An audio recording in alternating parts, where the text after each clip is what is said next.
Good morning and welcome to summer. School is out and summer is upon us. And this first week of June, we actually did get summer. It was warm. So I shouldn't complain because I've been the one that's been all along saying, I can't wait for warmer weather. I can't wait for warmer weather. Um, but 96 is a little hot. So I'm more of like the 70 to 80 type of girl. So anyway, this is my first video of the summer. And like I said last week and in the newsletter, I'm only going to be doing these every other Sunday throughout the summer. So we'll have this Sunday and then I will be off next Sunday and then back on the 20th. So just so you know, and it'll still be sent as a link with the Sunday worship.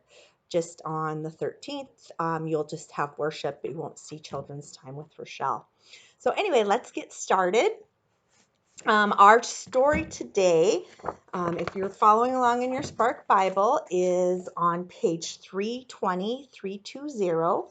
And the title of our story, get this out of here for just a second, is The Parable of the Mustard Seed.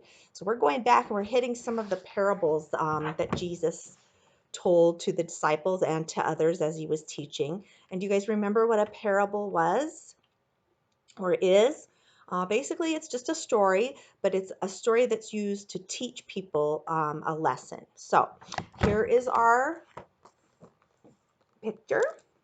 And we don't have any, we have squiggles up in the tree, if you can see him, and a bird with some babies. So let's go ahead and get started. And it's a short one. There's my star notes. We're just on a couple pages. So, all right. Parable of the mustard seed. Jesus said one day to a crowd of listeners as he tapped his chin. How can I describe the family of God to you? Aha! God's family is like a mustard seed. But mustard seeds are tiny, the crowd exclaimed. Jesus scooped some round black seeds from the ground and rolled them in his palm. When they grow, the mustard seeds turn into the largest, strongest plants around. Even birds put their nests in their branches. The crowd was starting to nod. They were getting it. It starts out small, but the tiny seed grows into something great. He stepped back to show a full-grown mustard bush, as tall as two people. God's family may have started out small, but each time someone shows or tells others about the love of God, it grows and grows. So that is our story. So this huge tree starts out as a tiny little seed, and you put it in the ground and it grows and grows. And just like our church probably started with one or two people, but as those people tell other people, then the church grows and grows and grows. So that was the lesson that Jesus was trying to get across with this parable. And so I actually brought some seeds today because I want to show you. They're not mustard seeds. I wish I would have thought ahead and brought some of those. But I have my handy dandy Spark workbook. And here's our story today. And this one actually has got Jesus looking up at the mustard tree. So the parable of the mustard seed. I'll read our recap. Jesus told a crowd that God's family is like a mustard seed. Some people thought this was strange. Mustard seeds are very small. Jesus explained that tiny mustard seeds grow into tall, strong plants. God's family started out small, just like mustard seeds. Every time we show or tell others about God's love, our family grows. So, I'm going to show you these seeds. These are actually flower seeds, but even flower seeds start out tiny. And they may not grow as big as a tree, but they do grow. And they get bigger and they get beautiful flowers on them. So, oh, these are very tiny seeds. So let me see. I don't even know if you guys will be able to see these. I'll try to put them up close. So here are the seeds. Can you see those on my hand? They're just little tiny black, tiny seeds. I'll put one on my finger and see. I'll wet my finger a little bit and just see if we can grab one. So there is that little tiny seed. And just like the mustard seeds, so these tiny seeds, they're going to grow into tiny flowers, but these are actually, I mean, probably 10 times bigger than that little tiny seed I just showed you. So if you guys think about it, maybe go in your parents' garage or in their shed and see if they've got some flower seeds, and just take a look at them and see how small they are, and find out from your parent how big they grow or what they grow into. Even if you think of like an apple seed, how small that is when you open an apple, in the huge big tree that one of those seeds turns into, and all of the apples that are on that tree. If you don't get just one apple, you get many, many apples. All right, so that is our first thing. And excuse me. So in my workbook, it talks about in the Bible and in our world. So we always like to compare the stories we read to how things are now. So in the parable of the mustard seed, Jesus was probably talking about black mustard seeds. And they've got an actual picture of the black mustard seeds right here. So back in Jesus' time, these were grown for their oil. And the plants can grow as tall as 15 feet. So that would be like taller than two people. I mean, you would have, even if you have a 7-foot person, which is really tall, that would be taller than two people that are 7 feet tall. So there are also white or yellow mustard seeds and brown mustard seeds. Today we use the yellow and brown mustard seeds to make toppings for hot dogs, hamburgers. I love mustard. That's probably one of my favorite condiments. I know a lot of people don't like it, but I do. So that's what we use mustard seeds for today. All right.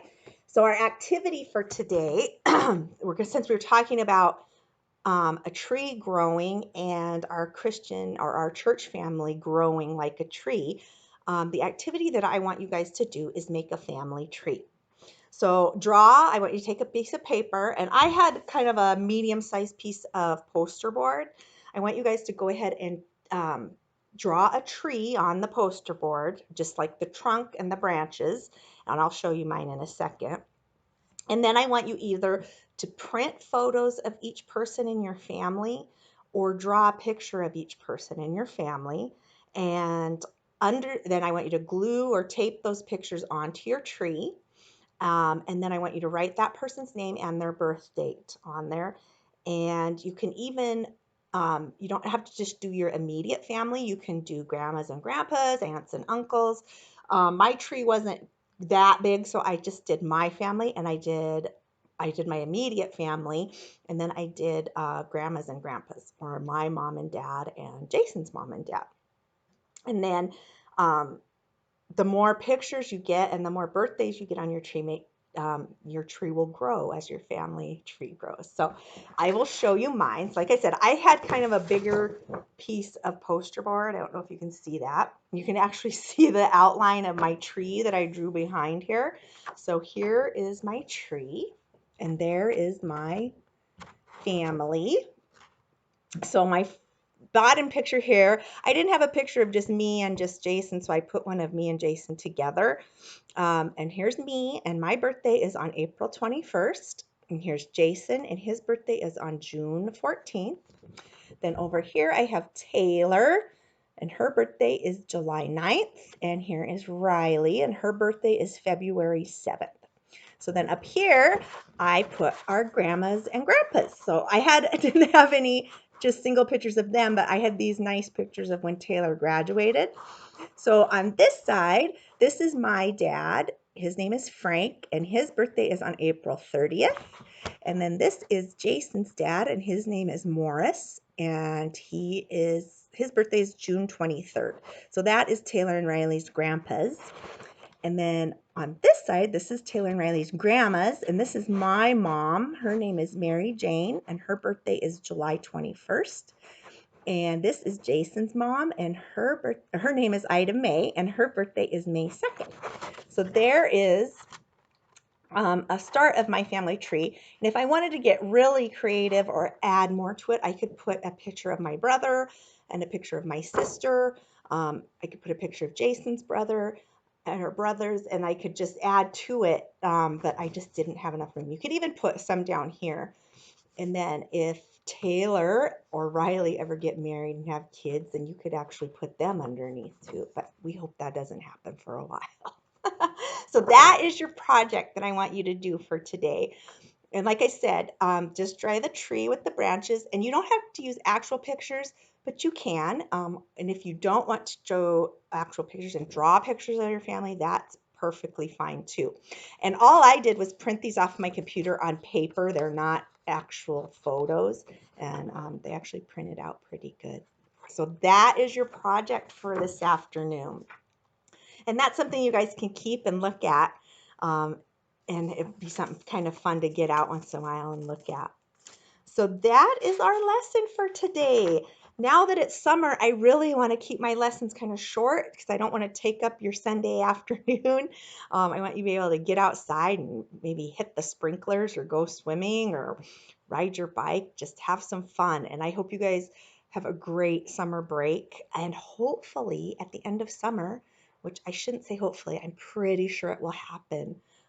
In September, we'll be back in class for Sunday school. So let's keep our fingers crossed. All right, guys. I won't see you next week, but I will see you on the 20th. So keep that in mind, and we'll go ahead and we'll say our prayer, and I'll let you go. All right. Praying hands. So, loving God, we are so glad to be a part of your great big family. Amen. All right, you guys, I will see you next time. Bye.